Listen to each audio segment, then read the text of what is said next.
Saint-Esprit conduit selon sa puissance, que Seigneur, il puisse nous dire ce que lui il veut et que nous puissions obéir conformément à son cœur, conformément à ses pensées, conformément à son amour, conformément à sa volonté. Nous soyons totalement conduits par le Saint-Esprit, comme a rappelé ma sœur, comme Ézéchiel, Seigneur. Là où l'Esprit se levait, là où les êtres vivants étaient levés, Seigneur, l'Esprit se levait avec eux. Et partout où l'Esprit était, les êtres vivants étaient aussi là. Seigneur, nous sommes aussi comme ça. Merci d'être ces ouvriers de la dernière moisson de l'Évangile. Le Seigneur a dit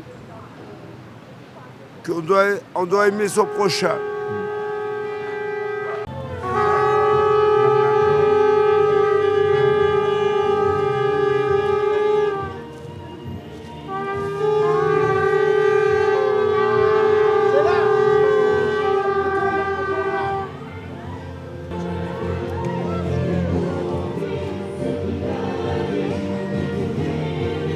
La presse, la République, le Sud-Ouest, non plus, ni l'un ni l'autre.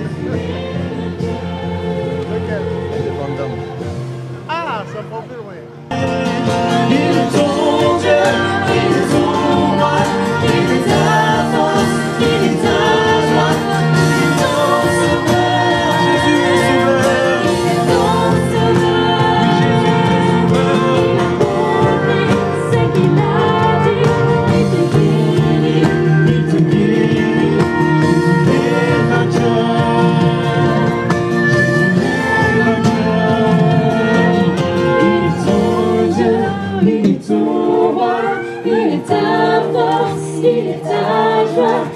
est ton sauveur.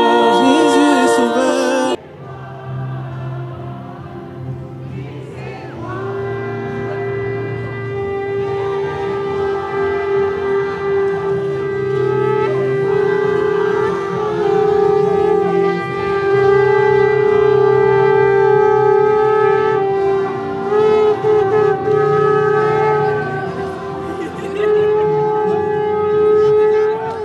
A causa de Jesus.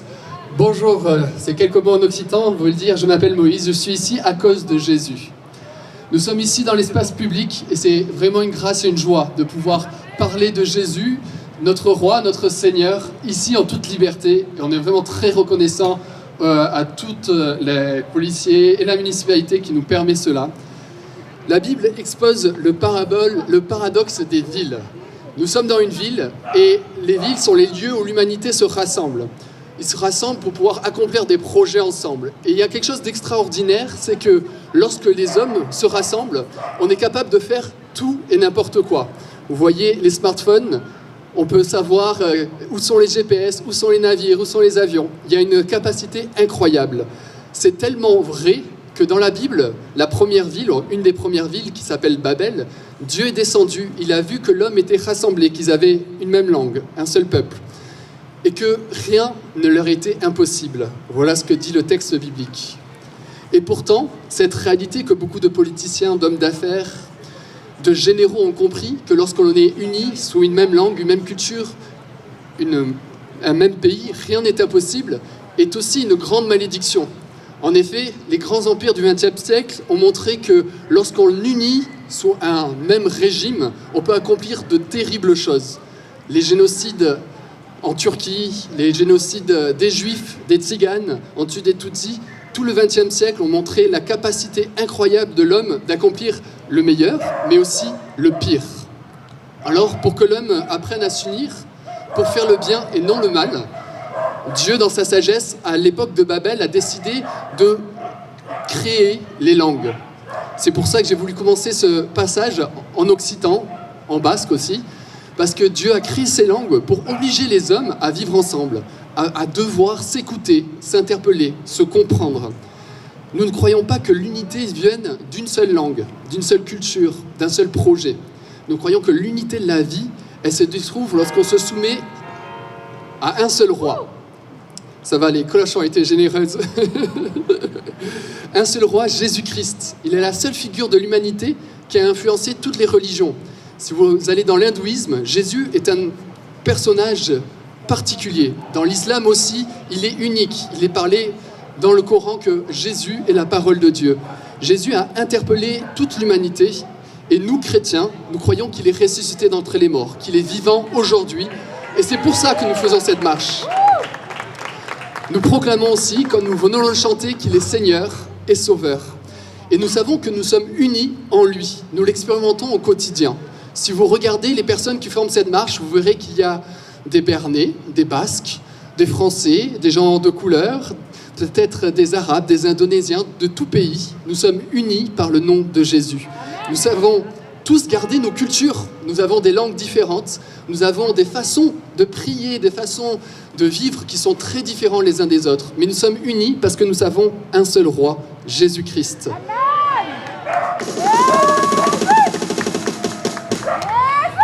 Et vous aussi, vous pouvez le connaître. Vous aussi, vous pouvez vous adresser à Dieu au nom de Jésus-Christ et découvrir celui qui permet le véritable vivre ensemble.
Vous n'avez qu'à prendre une Bible, car Dieu a tant aimé le monde, car il a donné son Fils unique, afin que quiconque croit en lui ne périsse point, mais qu'il ait la vie éternelle.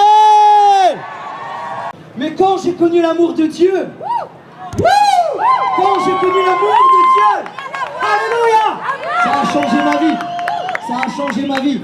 Cet après-midi, je m'adresse à vous en tant que disciple de Christ. Qu'est-ce que c'est qu'un disciple de Christ? C'est quelqu'un qui choisit de suivre son maître. Et depuis 23 ans, je suis une seule personne. Et cette personne s'appelle Jésus. Jésus. Jésus. En fait, tout simplement, on est des assoiffés de l'amour de Dieu. Est-ce qu'il y a des assoiffés de l'amour de Dieu là? Alléluia. Et je sais qu'il y a des personnes qui cherchent l'amour. Alors vous allez voir leur visage, ils sont comme ça, mais c'est quoi ça et tout?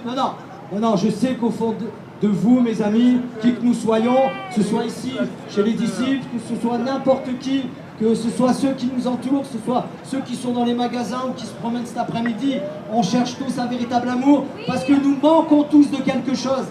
Et Blaise Pascal a dit, il y a dans le cœur de l'homme un vide en forme de Dieu.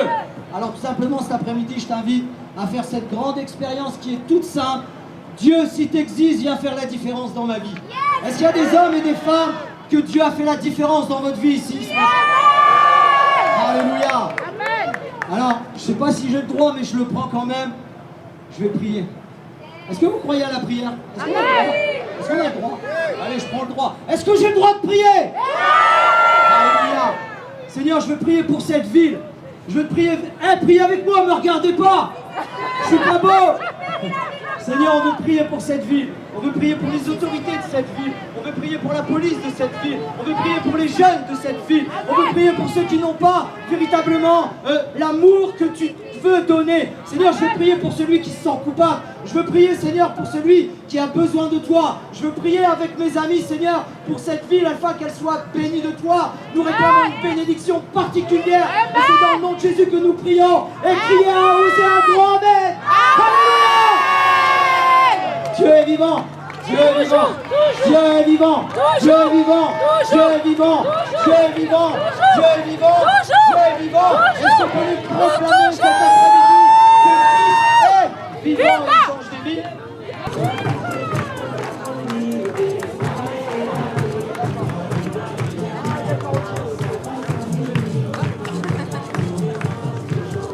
C'est lui le roi.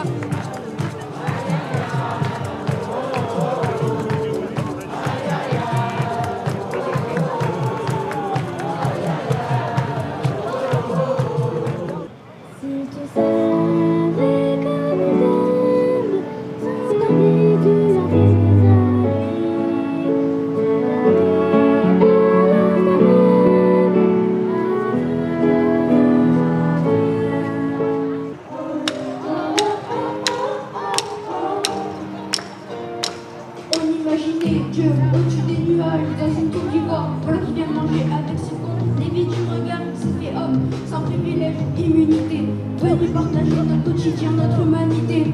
Il a connu la routine de nos labeurs, il a goûté nos joies et nos crèves-cœurs. L'univers porte l'empreinte de ses mains, pas étonnant qu'il guérisse des malades et multiplie des biens. On l'a traîné dehors, accusé à tort, on a cloué son corps, on a ri de sa mort. D'un mot, il aurait pu tous les anéantir, mais il est resté suspendu pour nous éviter le pire. Qui est cet homme? D'où vient-il sinon tombé du ciel, descendu pour nous se faire remonter?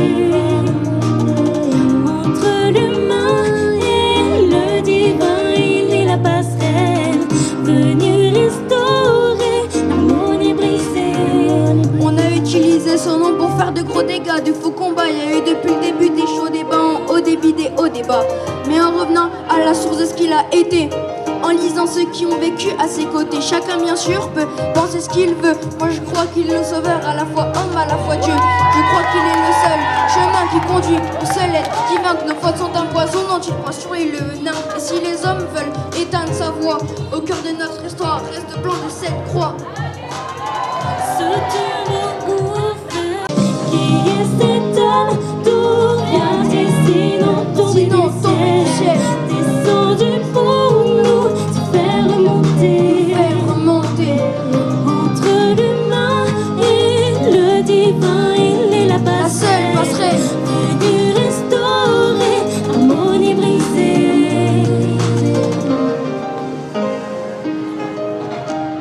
Si dans